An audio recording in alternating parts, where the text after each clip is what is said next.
இலங்கையின் பாடசாலை கலைத்திட்டத்தினை தீர்மானிக்கக்கூடிய மிக முக்கியமான பணியினை ஆற்றிக்கொண்டிருக்கக்கூடிய தேசிய கல்வி நிர்வாகத்தின் இன்சைட் என்ஐஇ நிகழ்ச்சியினூடாக உங்களை சந்திப்பதில் பெருமகிழ்ச்சி அடைகின்றோம். புதிய கல்வித்திட்ட மாற்றத்திற்கு, புதிய கல்வித்திட்ட மறுசீரமைப்பிற்கு, எதிர்கால சந்ததியினருடைய கல்வியினை தீர்மானிப்பதற்கு ஆய்வுகள் மிக முக்கியமானவை.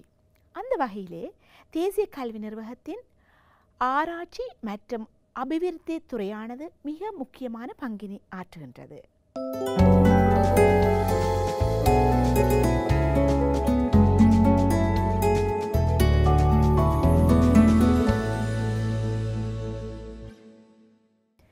இன்றைய இன்சைட் என்ஐஇ நிகழ்ச்சியில் தேசிய கல்வி நிர்வாகத்தின் ஆராய்ச்சி மற்றும் அபிவிருத்தி துறையின் பணிகள் மற்றும் கல்வியியல் ஆய்வுகள் தொடர்பாக உங்களுடன் கலந்துரையாட இருக்கின்றோம். உங்களுடன் கலந்துரையாடுவதற்காக இணைந்து கொள்கிறார்கள் ஆராய்ச்சி மற்றும் அபிவிருத்தி துறையின் பணிப்பாளர் கலாநிதி எஸ்.கே. பிரபாகரன் அவர்கள். அவருடன் இணைந்து கொள்கிறார் விரிவுரையாளர் திருமதி அகல்யா வினோகரன் அவர்கள். அவர்களுடன் இணைந்து கொள்கிறார் வணிகத்துறையின் விரிவுரையாளர் திரு ஐ. கைலாசபதி அவர்கள். ஆய்வுகள் என்பது ஒரு அறிவு தேடல். இந்த ஆய்வுகளினூடாகவே தொடர் செயற்பாடுகள் முன்னெடுக்கப்பட்டு கொண்டிருக்கின்றன. அந்த வகையிலே தேசிய கல்வி நிர்வாகத்தின் ஆராய்ச்சி மற்றும் அபிவிருத்தி துறை ஆரம்பிக்கப்பட்டதன் முக்கியமான நோக்கம் பற்றி உங்களால் கூற முடியுமா? நிச்சயமாக. நீங்கள் குறிப்பிட்டது போல இலங்கையின் அரச பாடசாலைகளின் மிக முக்கியமாக பொதுக்கல்வி தொடர்பில் தேசிய கல்வி நிர்வாகத்துக்கு தனித்துவமான பங்கு இருக்கின்றது. 1985ஆம் ஆண்டின் 28ஆம் இலக்க ஒரு தனி பாராளுமன்ற சட்டத்தின் மூலம் தேசிய கல்வி நிர்வாகம் உருவாக்கப்பட்டது. அவ்வாறு உருவாக்கப்பட்ட தேசிய கல்வி நிர்வாகம் தன்னுடைய செயற்பாடுகளை 1986ஆம் ஆண்டிலிருந்து ஆரம்பித்து இன்று வரையும் அதனுடைய செயற்பாடுகள் விரிந்து பரந்து செல்கின்றன. அந்த வகையிலே தேசிய கல்வி நிர்வாகத்திலே எதிர்பார்க்கப்படுகின்ற அல்லது அதனுடைய பிரதானமான நோக்கங்கள் அல்லது குறிக்கோள்களாக இருக்கக்கூடியவை 3 விடயங்கள். ஒன்று, கல்வி சார்ந்த என்று நாங்கள் சொல்கின்ற பொழுது இந்த பொதுக்கல்வி சார்ந்த ஆய்வு விடயங்களில் ஈடுபடுறது. ரெண்டாவதாக நாங்கள் குறிப்பிட முடியும் கலைத்திட்ட உருவாக்கம் அல்லது கலைத்திட்ட அபிவிருத்தி. மூன்றாவதாக ஆசிரியர் பயிற்சி உள்ளடங்கலாக ஆசிரியர்கள் மட்டுமல்ல கல்வித்துறையை சார்ந்த ஏனைய தரப்பினர்களினுடைய வாழ்மைத்துவத்தை அதிகரிப்பதற்குரிய அந்த நிகழ்ச்சி திட்டங்கள் நடைமுறைப்படுத்துவது. இந்த 3 பிரதான குறிக்கோள்களின் அடிப்படையில் தான் தேசிய கல்வி நிர்வாகம் இயங்கி வருகின்றது. இப்போ நீங்கள் உண்மையில் ஆரம்பத்தில் குறிப்பிட்டது போல இப்போ கல்வி மட்டுமல்ல, இப்போ எந்தொரு விடயங்களும் அல்லது எந்தொரு விடயங்களுக்குரிய மாற்றங்களும் ஆய்வுகளின் அடிப்படையில் தான் இடம்பெற வேண்டும். உண்மையில் எங்களுடைய சுய விருப்பங்களுக்கு அமைய அல்லது ஒரு குறிப்பிட்ட சாராரினுடைய விருப்பு வெறுப்புகளுக்கு அமைய கலைத்திட்ட மாற்றங்களோ அல்லது வேறு எந்த நிகழ்ச்சிகளோ நாங்கள் உருவாக்கி கொள்ள முடியாது. அப்போ எந்தொரு மாற்றங்களும் அவை விஞ்ஞான ரீதியாக இடம்பெற வேண்டும். அப்போ விஞ்ஞான ரீதியாக அது இடம்பெறுகிறதாக இருந்தால் விஞ்ஞான ரீதியான ஆய்வுகளின் ஊடாகத்தான் நாங்கள் அந்த விடயங்களுக்குரிய தரவுகளை தகவல்களை உள்வாங்கி கொண்டு செயற்படுத்த வேண்டும். அவ்வாறு செயற்படுத்துகின்ற பொழுதுதான் நாங்கள் எதிர்பார்க்கின்ற அந்த இலக்கை நோக்கி சரியாக நாங்கள் பயணிக்க முடியும். அப்போ அந்த வகையிலே தேசிய கல்வி நிர்வாகத்தில் திட்டமிடல் ஆராய்ச்சி அபிவிருத்தி பீடத்தின் கீழே 2 திணைக்களங்கள் இருக்கின்றன. ஒன்று திட்டமிடல் திணைக்களம், மற்றது ஆராய்ச்சி அபிவிருத்தி துறை. இந்த ஆராய்ச்சி அபிவிருத்தி துறை தேசிய கல்வி நிறுவகம் ஆரம்பித்த காலங்களிலிருந்து இந்த தேசிய கல்வி நிறுவகத்தினுடைய அந்த 3 குறிக்கோள்களையும் வெற்றிகரமாக முன்கொண்டு செல்வதற்கும், கல்வி அமைச்சு இந்த கல்வி தொடர்பான கொள்கைகளை வகுப்பதற்கு தேவைப்படுகின்ற தகவல்களை, சில வேளைகளில் ஆலோசனைகளை வழங்குவதற்கு தேவைப்படுகின்ற அந்த தகவல்களை இந்த விஞ்ஞான ரீதியான ஆய்வுகளினூடாக வழங்குகின்ற மிகப்பெரியொரு பணியை ஆராய்ச்சி அபிவிருத்தி துறை தொடர்ந்து அதை செவ்வனே செய்து கொண்டு வருகின்றது என்பதை இந்த இடத்திலே என்னால் பெருமையாக குறிப்பிட்டு கொள்ள முடியும். கல்வி வரலாற்றிலே ஆய்வுகள் மிக பிரதான பங்கினை வகிக்கின்றன. ஏனென்று சொன்னால், அடுத்ததாக நாங்கள் இந்த உலக ஓட்டத்திற்கு எவ்வாறு எங்களுடைய கல்வியை கொண்டு செல்ல வேண்டும், அல்லது எங்களுடைய கல்வியினுடைய தரத்தினை எவ்வாறு தீர்மானிக்க வேண்டும் என்பவற்றை இந்த ஆய்வுகளே எங்களுக்கு முன்னிறுத்தி செல்கின்றன. அந்த வகையிலே எங்களுடைய தேசிய கல்வி நிறுவகத்தின் இந்த துறையானது மிக முக்கியமான பங்களிப்பினை செய்கின்றது என்பதில் எந்தவித ஐயப்பாடும் இல்லை. இந்த ஆராய்ச்சி மற்றும் அபிவிருத்தி துறையினுடைய மிக முக்கியமான பங்களிப்பினை பற்றி நீங்கள் குறிப்பிட முடியுமா, அல்லது அதனுடைய வகை பங்கினை பற்றி நீங்கள் குறிப்பிட முடியுமா? ஆம், ஆராய்ச்சி மற்றும் அபிவிருத்தி துறை, தேசிய கல்வி நிறுவகத்தின் ஆராய்ச்சி மற்றும் அபிவிருத்தி துறையின் பணிகளை 4 முக்கிய கருப்பொருட்கள் உள்ளடக்கி நாங்கள் விளக்கலாம். முதலாவது, ஆய்வுகளை மேற்கொள்ளல், அதை கண்டக்டிங் ரிசர்ச் என்று ஆங்கிலத்தில் கூறுவார்கள். இதன் அர்த்தம் என்னவெனில், ஆராய்ச்சிகள் மற்றும் அபிவிருத்தி துறை நாடளாவிய ரீதியில் தாமாகவே தேவை மாதிரி எடுப்பின் அடிப்படையில், அந்தந்த காலங்களுக்கேற்ப தேவைகளின் அடிப்படையில் ஆய்வுகளை மேற்கொள்ளலை குறிப்பிடலாம். அதேபோல் இரண்டாவது விடயம் ஃபெசிலிட்டேட்டிங் ரிசர்ச், அதாவது ஆய்வுகளுக்கு வசதிப்படுத்தல். இதற்காக ஆராய்ச்சி மற்றும் அபிவிருத்தி துறை ஆய்வுக்கு தேவையான அறிவு, நிதி போன்ற விடயங்களை, வசதிகளை ஏற்படுத்தி கொடுத்தலை குறிப்பிடலாம். அதேபோல் மூன்றாவது meta analysis of research. Meta analysis of research எனும்போது பகுப்பாய்வு என்று கூறுவோம். ஏற்கனவே செய்யப்பட்ட ஆய்வு முடிவுகள் அனைத்தையும் தொகுத்து அவற்றினை பகுப்பாய்வு செய்து காலத்தின் தேவைக்கேற்ப அவற்றை வெளியிடும் பணியையும் மேற்கொண்டு வருகிறது. அதைவிட ஏற்கனவே மேற்கொள்ளப்பட்ட ஆய்வுகளை டிசமினேஷன், பரப்புரை செய்தல் என்ற பணியையும் ஆராய்ச்சி மற்றும் அபிவிருத்தி துறை மேற்கொண்டு வருகிறது. எனவே ஆராய்ச்சி மற்றும் அபிவிருத்தி துறையின் பணிகளை conducting research, facilitating research, disseminating research and meta analysis of research என்று 4 கருப்பொருட்களின் உள்ளடக்கி நாங்கள் விளக்கலாம். திருமதி அகல்யா அவர்களே, நீங்கள் முக்கியமான 4 வகையான விடயங்களை முன்னெடுத்து செல்வதாக நீங்கள் குறிப்பிட்டிருந்தீர்கள். அந்த வகையிலே ஒவ்வொரு விடயங்கள் தொடர்பாக நாங்கள் இப்பொழுது பார்க்கலாம். ஆய்வுகளை மேற்கொள்ளல் என்கின்ற விடயத்தினூடாக உங்களுடைய துறை சார்ந்து நீங்கள் எவ்வகையான பணிகளை மேற்கொண்டு கொண்டிருக்கின்றீர்கள்? உண்மையில் நான் இந்த வருடம் ஆராய்ச்சி அபிவிருத்தி துறையினுடைய பணிப்பாளராக கடமையேற்றிருக்கின்றேன். நான் குறிப்பிட்டது போல தேசிய கல்வி நிறுவகம் ஆரம்பிக்கப்பட்ட காலத்திலிருந்து திருமதி அகல்யா அவர்கள் குறிப்பிட்டது போல அந்தந்த காலகட்டங்களினுடைய தேவைகளுக்கேற்ப பல்வேறு விதமான ஆய்வுகள் மேற்கொள்ளப்பட்டு வந்திருக்கின்றன, தற்போதும் மேற்கொள்ளப்பட்டு வருகின்றன.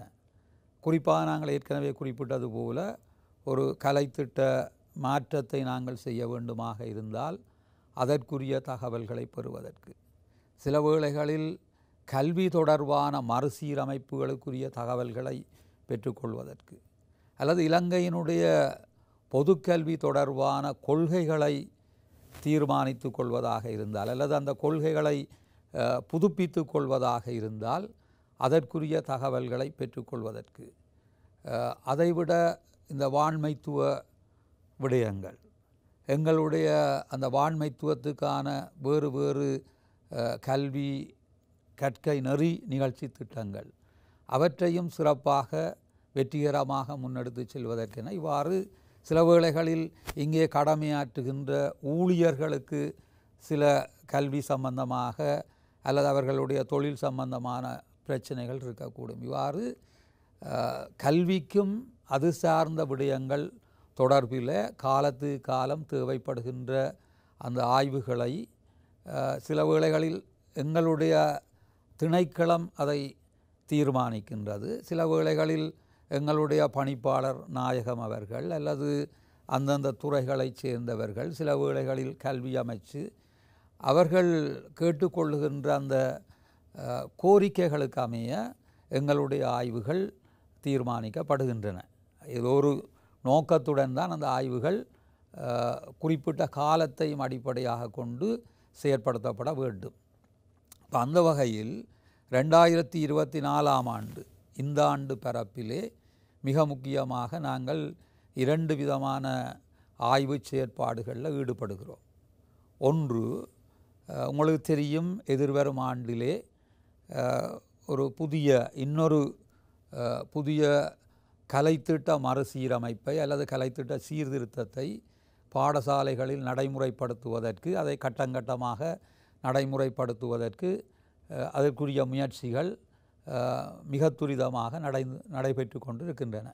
எனவே அந்த கலைத்திட்ட சீர்திருத்த செயற்பாடுகளுக்கு உதவக்கூடிய முறையில் அவற்றுக்கு அவசியமான தகவல்களை பெறுவதற்காகவும், அந்த கலைத்திட்ட மறுசீரமைப்புக்குரிய பாடசாலைகளில் நாங்கள் அனுப்ப இருக்கின்ற அந்த ஆவணங்கள், உதாரணமாக மொடியூல்ஸ், அவற்றை நடைமுறைப்படுத்துகிற போது என்ன பிரச்சனை இருக்கிறது, அந்த மொடியில் இருக்கிற உள்ளடக்கங்கள் என்ன பிரச்சனை இருக்கிறது, அவை அந்தந்த வகுப்பு மட்டங்களில் உள்ள பிள்ளைகளுக்கு பொருத்தமானவையாக இருக்கின்றனவா, எங்களுடைய தேசிய இலக்குகளுக்கு அவை பொருத்தமாக இருக்கின்றனவா, நீங்கள் ஏற்கனவே குறிப்பிட்டது போல உலகளாவிய ரீதியில் அந்த பூகோள ரீதியான தேவைகளுக்கு, எம்முடைய நாட்டினுடைய தொழிற்சல தேவைகளுக்கு எல்லாம் அவை பொருத்தமாக இருக்கின்றனவா என்கிற விடயங்களை நாங்கள் ஆராய்ந்து அதுக்குரிய அறிக்கைகளை கொடுப்பதற்காக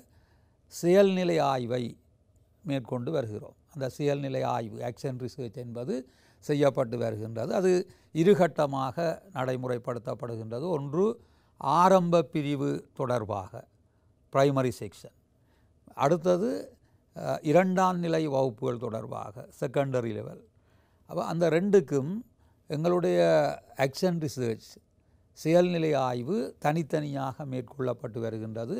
அதற்காக நாங்கள் ஆசிரியர்களை, சில வேளைகளில் ஆசிரிய ஆலோசகர்கள் அவர்களை மாதிரிகளாக தெரிவு செய்து, 2 மட்டத்துக்கும் வேறுபட்ட மாதிரிகளை தெரிவு செய்து, அது தொடர்பாக இன்னும் அந்த ஆய்வு தொடர்ந்து கொண்டிருக்கின்றது. அவர்கள் தங்கள் பாடசாலைகளில் அது தொடர்பான நடவடிக்கைகளை எடுத்து அந்த ரிப்போர்ட்ஸை, அறிக்கைகளை தயாரித்து எங்களுடனும் தொடர்ந்து பரிமாறிக்கொண்டிருக்கின்றார்கள். அந்த வகையில் அந்த விடயம் தொடர்ந்து இருகட்டமாக நடைபெற்று கொண்டிருக்கின்றது. நாங்கள் இடைக்கால அறிக்கைகளையும் தேவைப்படுகின்ற பொழுது பணிப்பாளர் நாயகம் அவர்களுக்கு சமர்ப்பித்து வருகின்றோம். அதைவிட சில விசேடமான பாடம் சம்பந்தமாக, மிக முக்கியமாக பாட உள்ளடக்கம் சம்பந்தமாக இடம்பெற்றிருக்கிற தயாரிப்பு முறைகள் சம்பந்தமாகவும் மேலதிகமாக ஆய்வை செய்து அதற்குரிய இடைக்கால அறிக்கையையும் சமர்ப்பித்து இருக்கின்றோம். எனவே ஒரு புதிய கலைத்திட்ட மறுசீரமைப்பு தொடர்பாக எங்களுடைய அந்த செயல்நிலை ஆய்வு ஒரு முக்கியமான இடத்தை இந்த ஆண்டில் வகிக்கின்றது. அதற்கு கணிசமான செலவுகளும் இடம்பெறுகின்றது.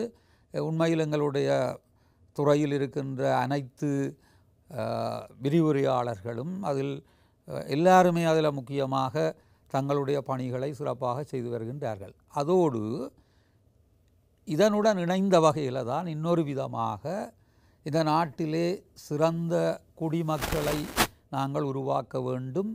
பாடசாலைகளின் ஊடாக, பாடசாலை கலைத்திட்டத்தின் ஊடாக, குட் சிட்டிசன் என்று சொல்லுவோம். ஏனென்றால் வெறுமனே நாங்கள் ஒரு கல்வியை கற்பதன் மூலம் அல்லது பெறுபேறுகளை பெற்றுக்கொள்வதன் மூலம் அல்லது நல்ல தொழில்களை பெற்றுக்கொள்வதன் மூலமாக அந்த வள வசதிகளை பெறுவதன் ஊடாக ஒரு மகிழ்ச்சிகரமான வாழ்க்கையை நாங்கள் பெற்றுக்கொள்ளலாம் என்று சொல்ல முடியாது. அதே வேளையில் நாங்கள் பிறருக்கு உதவியாக, அவர்களினுடைய முன்னேற்றத்துக்கு உதவியாக இருக்க முடியும் என்றும் எதிர்பார்க்க முடியாது. எனவே இந்த கல்வியினூடாக பாடங்களினூடாக நாங்கள் கொடுக்கின்ற அந்த துறை சார்ந்த அல்லது பாடம் சார்ந்த தேர்ச்சிகள், திறன்கள், மனப்பாங்குகளுக்கு அப்பாலே அந்த மனப்பாங்கு என்பதற்கு நாங்கள் முக்கியம் கொடுக்க வேண்டி இருக்கின்றது. பிள்ளைகளினுடைய மென்திறன்கள் என்று சொல்வார்கள். அது வேறு வேறு சொற்களை நாங்கள் பாவிக்கிறோம். சாஃப்ட் ஸ்கில்ஸ், மென்திறன்கள் என்று சொல்லுவோம். சில வேளைகளில் அதை இடமாற்றல் திறன்கள், டிரான்ஸ்வர்சல் ஸ்கில்ஸ் என்று சொல்லுவோம். இந்த மாதிரி அந்த திறன்களை, அவர்களுடைய அந்த மென்திறன்களை, இடமாற்றல் திறன்களை நாங்கள் வளர்த்து கொள்ள வேண்டி இருக்கின்றது. அதன் மூலம்தான் அவர்கள் சொந்த வாழ்க்கையையும் மகிழ்ச்சிகரமாக அமைத்து கொள்ள முடியும். ஏனையவர்களினுடைய வாழ்க்கை மகிழ்ச்சிகரமாக இடம்பெறுவதற்கும் பங்களிப்பு செய்ய முடியும். அப்போ ஒரு சிறந்த குடிமகன் ஆக இருந்தால் அவருக்கு என்னென்ன பண்புகள் இருக்க வேண்டும் என்கிற அந்த கருப்பொருள்களை, அதற்குரிய கருப்பொருள்களை எல்லாம் நாங்கள் எடுத்து அதற்குரிய இந்த தகவல் திரட்டும் கருவிகளை தயாரித்து அந்த ஆய்வும் ஒரு வெற்றிகரமான முறையிலே கிட்டத்தட்ட இப்பொழுது அந்த தகவல்கள் திரட்டி பகுப்பாய்வு செய்கின்ற ஒரு நிலையில் அந்த ஆய்வு இருக்கின்றது. அந்த ஆய்விலே எதிர்வரும் ஆண்டுக்கு நடைமுறைப்படுத்த இருக்கிற அந்த மொடியூல்ஸ், அவற்றிலே இவை எந்தளவு தூரம் உள்வாங்கப்பட்டிருக்கின்றன, எங்களுடைய பாட விடயங்களோட இந்த பாடம் சாராத இந்த மென்திறன்கள் என்கிற இந்த விடயங்கள் எந்த அளவுக்கு உள்வாங்கப்பட்டிருக்கின்றன என்கிற அந்த ஆய்வும் அதில் கருத்தில் கொள்ளப்பட்டு கொண்டிருக்கிறது. ஒரு சிறந்த குடிமகனுக்கு என்ன பண்புகள் இருக்க வேண்டும், இயல்புகள் இருக்க வேண்டும் என்பதற்கு அப்பால் எங்களால் புதிதாக தயாரிக்கப்பட்டிருக்கின்ற மொடியூல்கள் வகைகளிலே அவை எந்தளவு தூரம் உள்வாங்கப்பட்டிருக்கின்றன என்ற அந்த தகவலையும் நாங்கள் அதை இடைக்கால அறிக்கைகள் மூலமும் கொடுத்து கொண்டிருக்கின்றோம். எனவே இந்த கலைத்திட்ட அபிவிருத்தி தொடர்பான அந்த துறைகள் தொடர்ந்தும் தங்களுடைய அந்த மொடியூல்ஸை விருத்தி செய்வதிலே எங்கள் மூலம் வழங்கப்படுகிற அந்த தகவல்கள் பெரும் பங்கையாற்றும் என்று நான் நிச்சயமாக நம்புகின்றேன். கலாநிதி பிரபாகரன் அவர்கள் குறிப்பிட்டது போல எங்களுடைய ஆராய்ச்சி மற்றும் அபிவிருத்தி துறையானது தேசிய கல்வி நிறுவனத்திற்கு தேவையான வசதிகளை அல்லது ஆய்வு அறிக்கைகளை வழங்குவதனூடாக கல்வியில் மாற்றங்களை கொண்டு வந்து ஒரு நல்ல மனிதனை சமுதாயத்திற்கு ஒப்படைக்கின்ற ஒரு பெரிய பங்களிப்பினை அவர்கள் ஆற்றிக்கொண்டிருக்கின்றார்கள். அவர்கள் தேசிய கல்வி நிறுவனத்துக்கு மட்டுமல்லாது ஏனைய அரச திணைக்களங்களுக்கும் தங்களுடைய பங்களிப்பினை வழங்கி கொண்டிருக்கிறார்கள். எனவே அவர்கள் ஒரு நல்ல சமுதாயத்தினை நாட்டிற்கு வழங்குவதற்கு மிக பெரும் பங்காற்றி கொண்டிருப்பார்கள் அல்லது இருக்கிறார்கள் என்பது மறுப்பதற்கில்லை. அதுபோல அதாவது ஆய்வுகளை மேற்கொள்ளல் என்பதனூடாக ஆய்வுகளை வசதிப்படுத்துதல் என்கின்ற தொனிப்பொருளிலே நீங்கள் எவ்வகையான உங்களுடைய செயற்பாடுகளை மேற்கொண்டு கொண்டிருக்கின்றீர்கள்? கலாநிதி ராகினி மிஸ் அவர்களே, உண்மையிலேயே தேசிய கல்வி நிறுவனத்தின் ஆய்வு பிரிவானது ஆய்வு வசதிப்படுத்தல் என்பதை பொறுத்தவற்றிலே பெரிய பங்காற்றி வருகிறது. சர்வதேச ரீதியாக ஆய்வாளர்களை தயார்படுத்துவதிலிருந்து லோக்கலாக சர்வதேச ரீதியிலும் இருந்து உள்ளக ரீதியாகவும் ஆய்வாளர்களையும் கல்வியாளர்களையும் தயார்படுத்துவதிலே ஆய்வு பிரிவானது பிரதான பங்கு வகித்து வருகிறது. அதிலே பிரதானமானதாக நிதி உதவிகளை வழங்குகின்ற செயற்பாடு, ஆய்வாளர்களை வசதிப்படுத்துவதற்காக ஆய்வுகளை அவர்கள் வெளியிடுவதற்காகவும் ஆய்வுகளை மேற்கொள்வதற்காகவும் நிதி உதவிகளை வழங்குகின்ற ஒரு செயற்திட்டம் இருக்கிறது. அதிலே பிரதானமாக தற்போதைய நடைமுறைகளுக்கு பொருத்தமான நல்ல ஆய்வுகளை முன்மொழிவுகளை சமர்ப்பிக்கிறவர்களுக்கு இந்த ஆய்வு தொகை வழங்கப்படும். அதிலே ஒரு பங்காளனாக நான் இந்த ஆய்விலே பங்கெடுத்திருந்தேன். அது மிகவும் ஒரு ஆணித்தரமான நிகழ்ச்சி திட்டமாகும். உண்மையிலேயே இலங்கை ரீதியாகவும் பாடசாலை வயசாகவும் ஒரு சிறந்த ஆய்வுகளை மேற்கொள்வதற்கான நிபுணத்துவ ஆலோசனைகள் அங்கிருந்து வழங்கப்பட்டு அவர்களை முறைமையாக வழிநடத்தி சர்வதேச ரீதியிலே அவர்களுடைய ஆய்வு கட்டுரைகளை பப்ளிஷ் பண்ணுவதற்கான வசதிகள் அங்கு வழங்கப்படுகின்றன. அது மட்டும் இல்லை இன்னும் பல நிகழ்ச்சிகள் அங்கே வசதிப்படுத்துவதற்காக நடைபெறுகிறது. அடுத்ததாக பார்த்தால் இலங்கையிலேயுள்ள ஆசிரியர், அதிபர்கள் மற்றும் ஏனைய கல்வியலாளர்கள், ஆய்வாளர்கள் பங்கெடுக்கக்கூடிய சான்றிதழ் கற்கை நெறி ஒன்று அங்கு நடைபெற்று கொண்டிருக்கிறது. அதிலே தற்போது தேவையான தொழில்நுட்பங்களை பயன்படுத்தி ஆய்வுகளை செய்கின்ற அல்லது மென்பொருட்களை பயன்படுத்தி ஆய்வுகளை செய்கின்ற அல்லது கல்வித்துறைக்கு தேவையான அனைத்து விடயங்களையும் உள்ளடக்கியதாக 6 மாதங்களை கொண்ட ஒரு கற்கநெறி அங்கு இருக்கிறது. அதிலே கல்வி கற்பதன் ஊடாக அந்த திட்டத்திலே நீங்கள் இணைவதன் ஊடாக நீங்கள் சர்வதேச ரீதியிலே ஒரு நல்ல ஆய்வாளராக வருவதற்கு அது ஒரு மிகவும் ஆணித்தரமான ஒரு செயல் திட்டமாக இருக்கிறது. அதற்கு மேலதிகமாக நிபுணத்துவ ஆலோசனைகள் வழங்குதல். இந்த கல்வி தொடர்பாக மேற்கொள்ளப்படுகின்ற சகல ஆய்வுகளுக்கும் நிபுணத்துவ ஆலோசனை வழங்குகின்ற செயற்பாட்டையும் இந்த ஆய்வுத்துறை வழங்குகின்றது.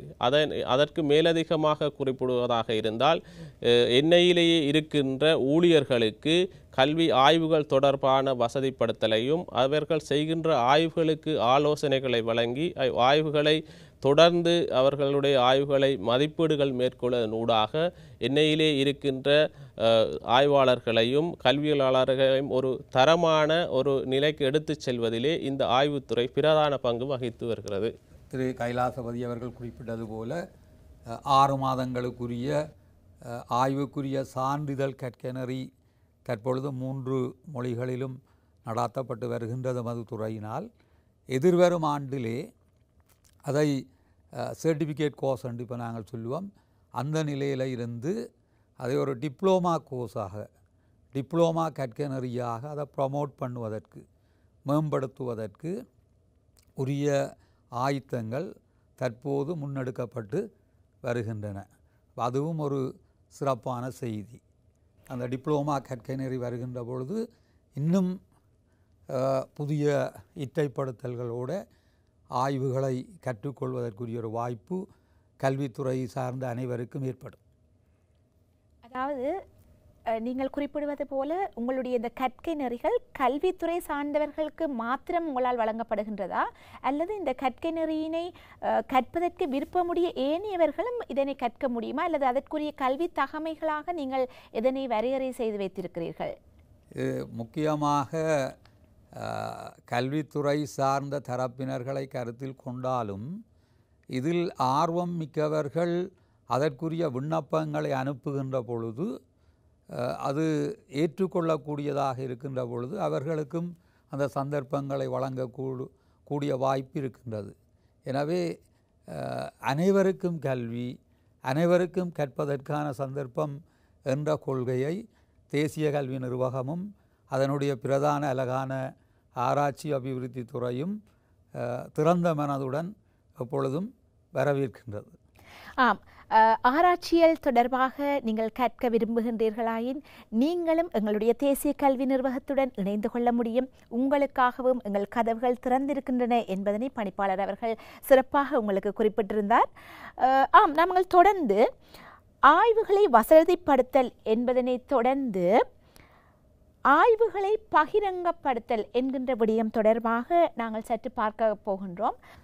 ஆய்வுகளை பகிரங்கப்படுத்தல் என்ற கருப்பொருளுக்கு அமைய நாங்கள் பல்வேறுபட்ட செயற்பாடுகளை மேற்கொண்டு வருகிறோம்.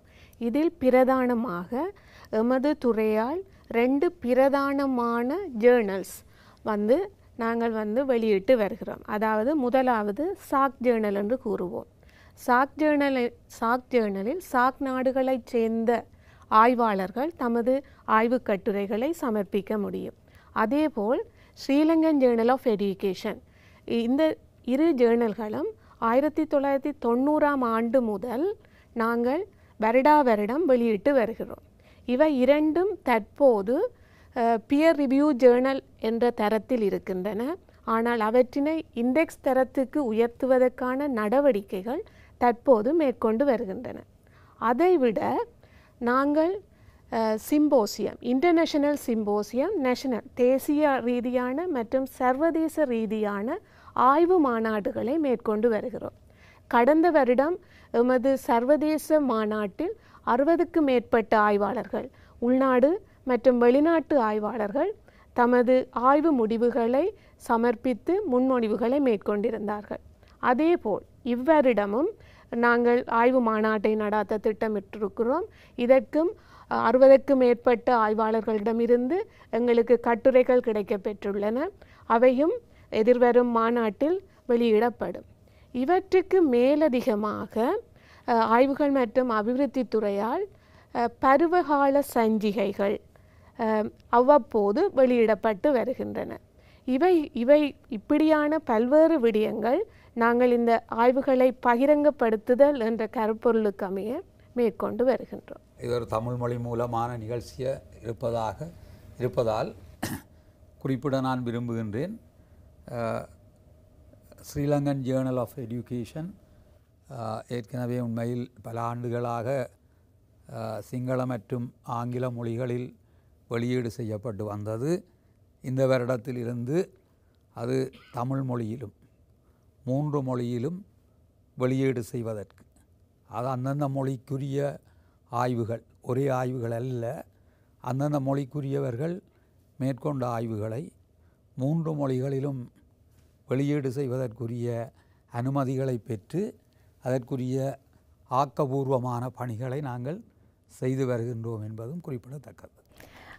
ஆய்வுகள் மேற்கொள்ளப்பட்டால் அவை பகிரங்கப்படுத்தப்படல் வேண்டும். அந்த வகையிலே தேசிய கல்வி நிர்வாகமானது பகிரங்கப்படுத்துவதற்காக பல்வேறு நடவடிக்கைகளை மேற்கொண்டு வந்து கொண்டிருக்கின்றது என்பதனை நீங்கள் இப்பொழுது அறிந்து கொண்டிருப்பீர்கள்.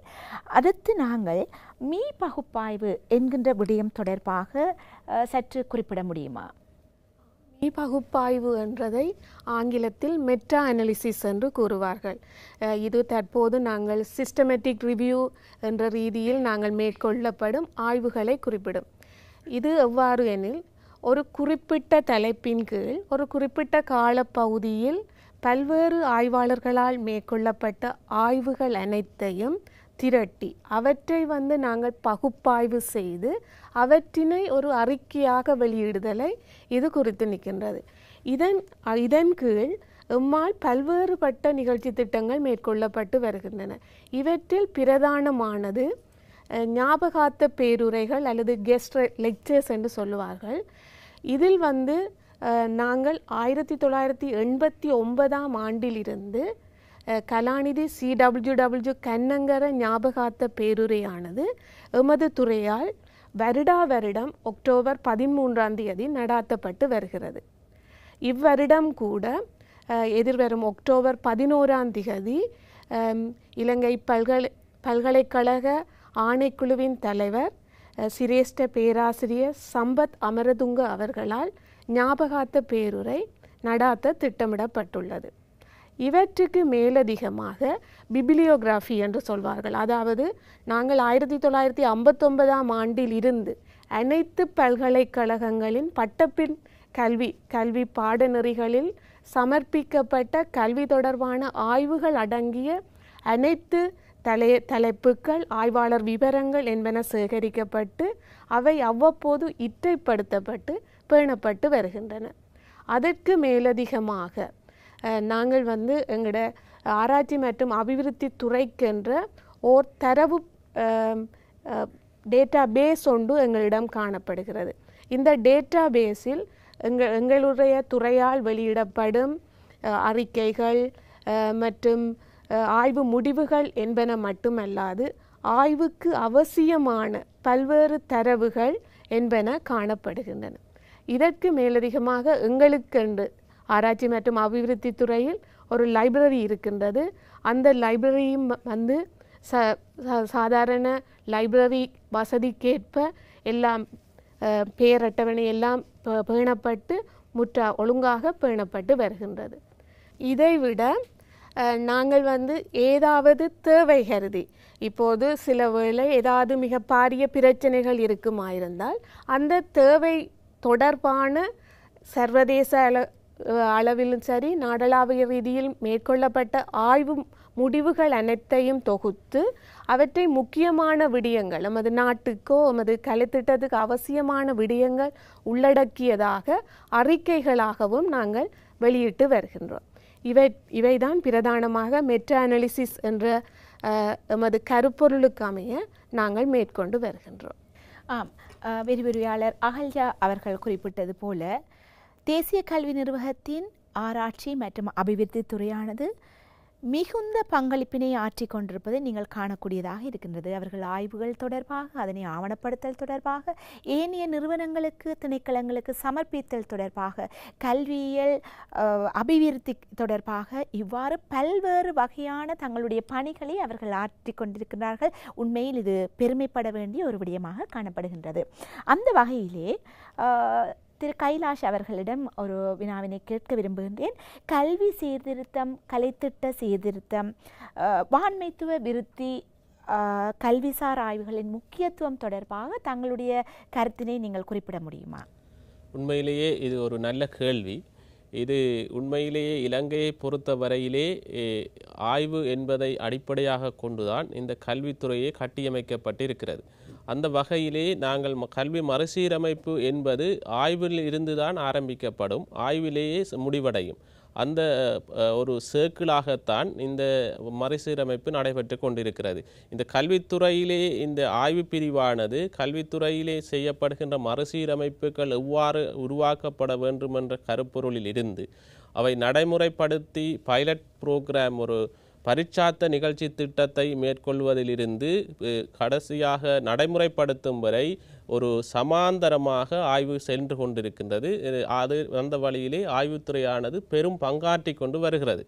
அதிலே நாங்கள் முதலாவதாக பார்த்தோம் என்று சொன்னால், இந்த மறுசீரமைப்பு ஆரம்பிப்பதற்கு முன்னராக ஒரு அறிக்கையை ஆய்வுத்துறை சமர்ப்பித்தது. அதன் பின்னர் அந்த ஆய்வுக்கு துறை அறிக்கையிலிருந்து வந்த கருப்பொருட்களை அடிப்படையாக கொண்டு கரிக்குலம் டெவலப் பண்ணப்பட்டு, அதன் பின்னர் அந்த டெவலப் பண்ணப்பட்ட கரிக்குலம் ஒரு பரீட்சார்த்த நடவடிக்கைகளின் போது ஆய்வுத்துறையானது அதிலே இலங்கை பூராகவும் பாடசாலைகளை தெரிவு செய்து அதிலே நடைபெறுகின்ற கற்பித்தல் முறை, நவீன தொழில்நுட்பங்களை பயன்படுத்துகின்ற முறை, அதை எவ்வளவு தூரம் அதை பயன்படுத்த முடியும் என்பது தொடர்பாகவும், இந்த பாடசாலைகளுக்கு பொருத்தமானதாக இந்த கலைத்திட்டம் வடிவமைக்கப்பட்டிருக்கிறதா, அவ்வாறான சகல விடயங்களையும் மிகவும் நுண்ணிய முறையிலே அவதானித்து அதற்கான அறிக்கைகளை தேசிய கல்வி நிறுவனத்தினுடைய பணிப்பாளர் நாயகத்துக்கு சமர்ப்பித்து வருகிறது.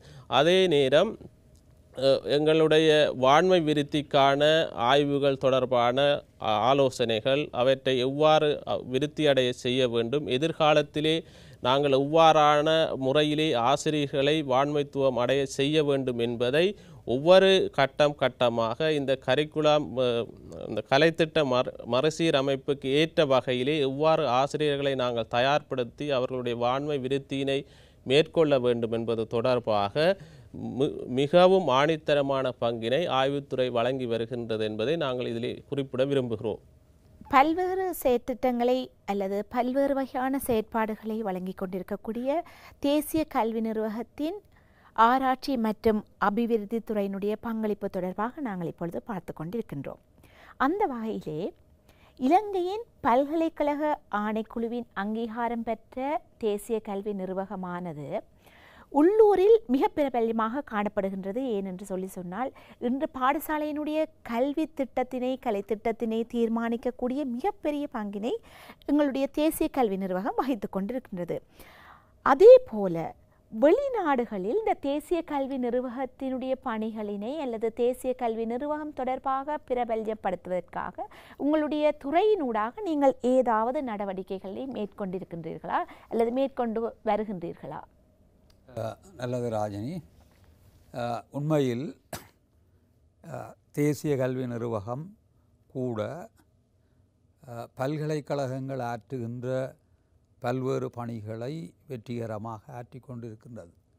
அவற்றில் மிக முக்கியமாக பிஎட், எம்எட், எம்ஃபில் இந்த மாதிரியான உயர் கற்கை நெறிகளையும், மேலதிகமாக டிப்ளோமா கற்கை நெறிகள், சர்டிஃபிகேட் கோர்சஸ் என்று பல்வேறு நெறிகளை, பாடநெறிகளை பல்வேறு தரப்பினர்களுக்கு, ஆசிரியர்களுக்கு மாத்திரமல்ல, பாடப்பணிப்பாளர்கள், நிர்வாகத்துறை பணிப்பாளர்கள், அதிபர்கள் என்று பல தரப்பினருக்கும் இவ்வாறான கற்கை நெறிகளை எங்களுடைய தேசிய கல்வி நிர்வாகம் சிறந்த முறையில் ஒழுங்கமைத்து அவற்றை நேரடி முறையிலும் ஆன்லைன் முறையிலும் நடாத்தி அந்த பட்டச் சான்றிதழ்களை எல்லாம் உரிய காலத்தில் வழங்கி கொண்டிருக்கின்றது.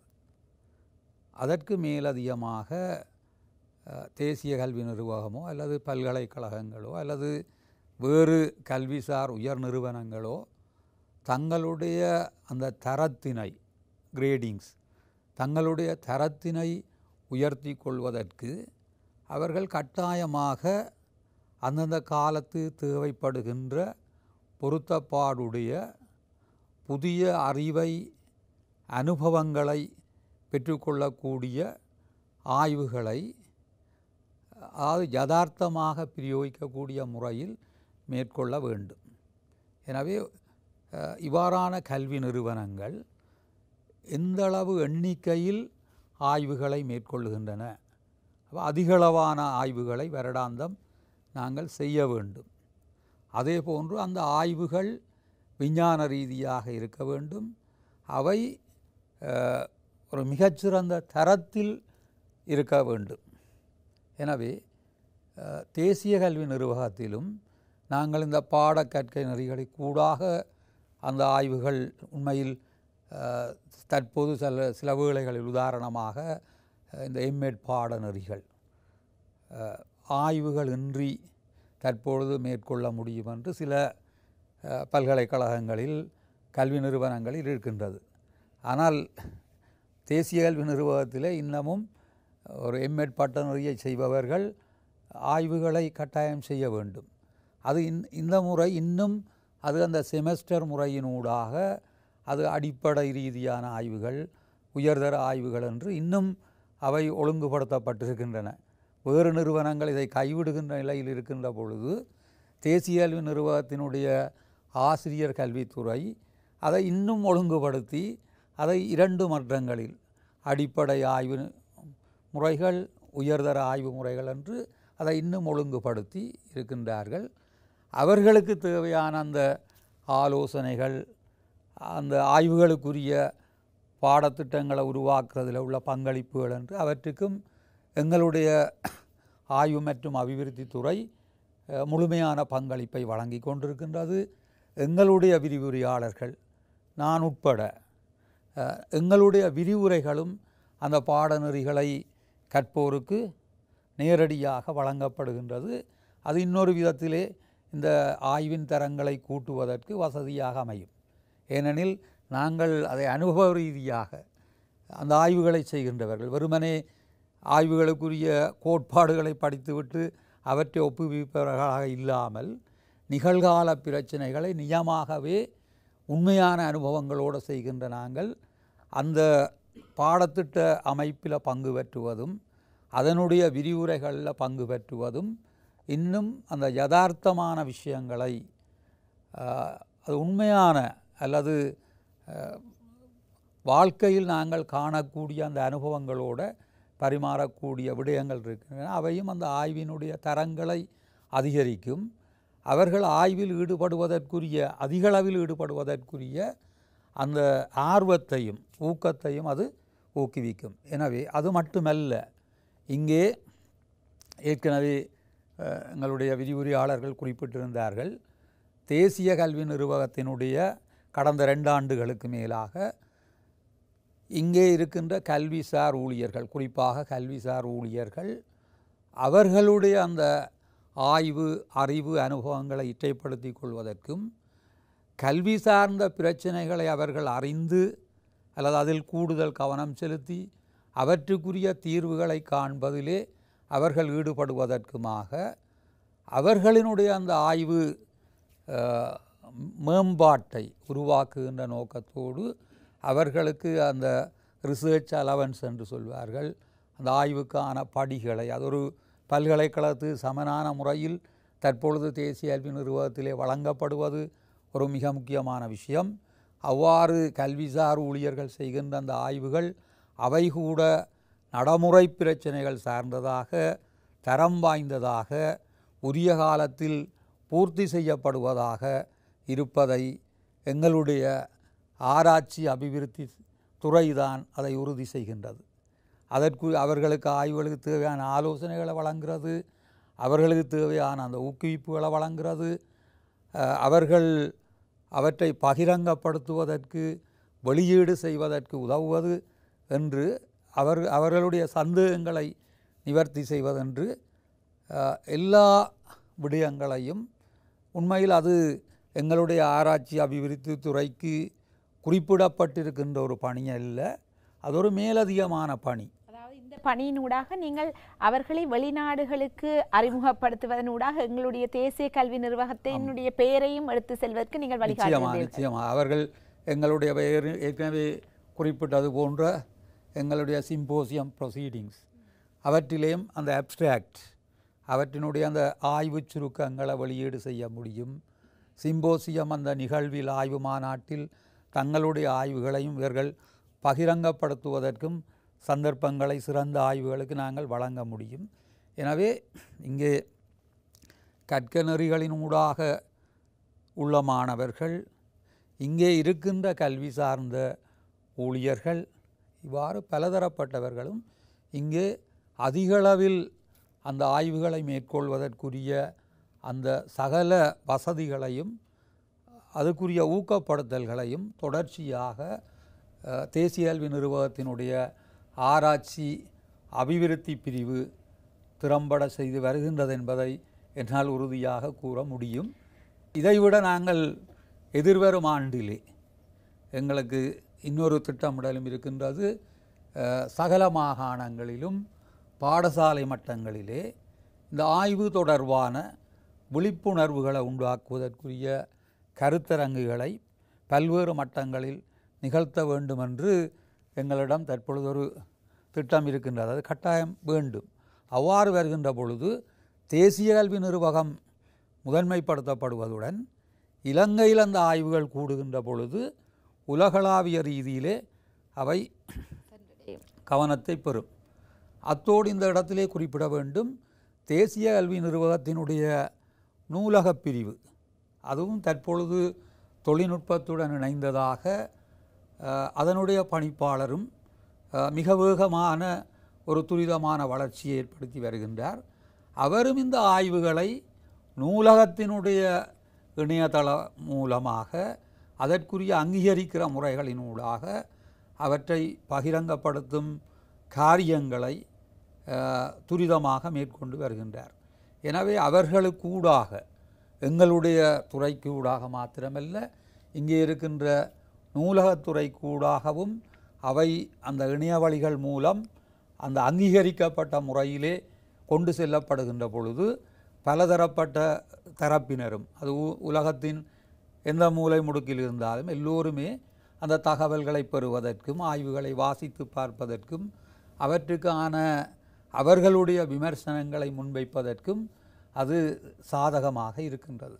எனவே அதன் மூலம் தேசிய கல்வி நிர்வாகத்தினுடைய அந்த தராதரம் உலக ரீதியாக இன்னும் முன்னேறுவதற்குரிய வாய்ப்புகள் ஏற்படும் என்ற நம்பிக்கையும் எங்களுக்கு இருக்கின்றது.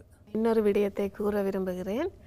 2006 மற்றும் 2008 ஆண்டு காலப்பகுதியில் தேசிய கல்வி நிர்வாகத்தால் சமர்ப்பிக்கப்பட்ட ஒரு கேஸ் ஸ்டடி சம்பவ கற்கைக்கு ஆசிய பசிபிக் விருது கிடைத்தது என்பதையும் இந்நேரத்தில் நாங்கள் பெருமையுடன் கூறிக்கொள்கின்றோம். கண்டிப்பாக தேசிய கல்வி நிர்வாகம் என்று சொன்னால் எல்லோருடைய பார்வையிலும் கலைத்திட்டத்தை தயாரித்தல், அதனை நடைமுறைப்படுத்தல் என்கின்ற ரீதியிலே சாதாரணமாக சென்று விடாமல் அதற்கு அப்பால் பல்வேறு வகையான கற்கை நெறிகளை வழங்குவதுடன் ஆராய்ச்சி அபிவிருத்தி துறையினூடாக மிக பரந்த செயற்பாட்டினை அவர்கள் செய்து கொண்டிருக்கின்றார்கள். எனவே நீங்கள் இந்த கலந்துரையாடலின் ஊடாக தேசிய கல்வி நிர்வாகத்தினுடைய ஆராய்ச்சி அபிவிருத்தி துறையினர் எவ்வகையான பங்களிப்பினை மேற்கொண்டிருக்கின்றார்கள், நீங்கள் எவ்வாறு இந்த துறையினூடாக தேசிய கல்வி நிர்வாகத்துடன் இணைந்து பயணிக்க முடியும் என்கின்ற விடயங்களையும் நீங்கள் இப்பொழுது அறிந்து கொண்டிருப்பீர்கள். இப்பொழுது நாங்கள் நிகழ்ச்சியின் இறுதிக்கட்டத்தை நெருங்கி இருக்கின்றோம். ஆராய்ச்சி அபிவிருத்தி துறையினுடைய பணிப்பாளர் என்ற வகையில் உண்மையில் எங்களுடைய ஒரு இலைமறைகாயாக நீண்ட காலம் இருந்த எங்களுடைய இந்த ஆராய்ச்சி அபிவிருத்தி துறையினுடைய இந்த பணிகளை சகல மக்கள் மத்தியிலும் வெளிக்கொண்டு வருவதற்கு மிகச்சிறந்த சந்தர்ப்பத்தை வழங்கியிருக்கின்ற தேசிய கல்வி நிறுவனத்தினுடைய மீடியா ஊடகத்துறையினருக்கும் அதனுடைய பணிப்பாளர் அதனுடைய பங்கு பெற்றுகின்ற ஊழியர்களுக்கும் இந்த சந்தர்ப்பத்தில் என்னுடைய சிறப்பான நன்றிகளை தெரிவித்துக் கொள்வதோடு என்னுடன் பங்கு கொண்ட எங்களுடைய சிறந்த விரிவுரையாளர்களுக்கும் அதே வேளையில் இந்த நிகழ்ச்சியை திறம்பட மிகவும் ஆக்கபூர்வமாக தொகுத்து அதை சிறந்த முறையில் நடாத்தி இறுதிக்கட்டத்துக்கு வந்திருக்கின்ற உங்களுக்கும் என்னுடைய மனமார்ந்த நன்றிகளை தெரிவித்துக் கொள்ள வேண்டும் என்று நான் கருதுகின்றேன். ஆம், உங்கள் அனைவருக்கும் எங்களுடைய மனமார்ந்த நன்றிகளை தெரிவித்துக் கொள்வதுடன் தேசிய கல்வி நிர்வாகத்தின் ஆராய்ச்சி மற்றும் அபிவிருத்தி துறையினருடைய பரந்த பணிகளை நீங்கள் இப்பொழுது அறிந்து கொண்டிருக்கின்றீர்கள். தேசிய கல்வி நிர்வாகத்தின் இன்றைய இன்சைட் என்ஐ நிகழ்ச்சியினை இத்துடன் நிறைவு செய்து கொள்கிறோம். உங்கள் அனைவரிடம் இருந்தும் அன்பு கூறி விடைபெற்றுக் கொள்கிறோம். நன்றி, வணக்கம்.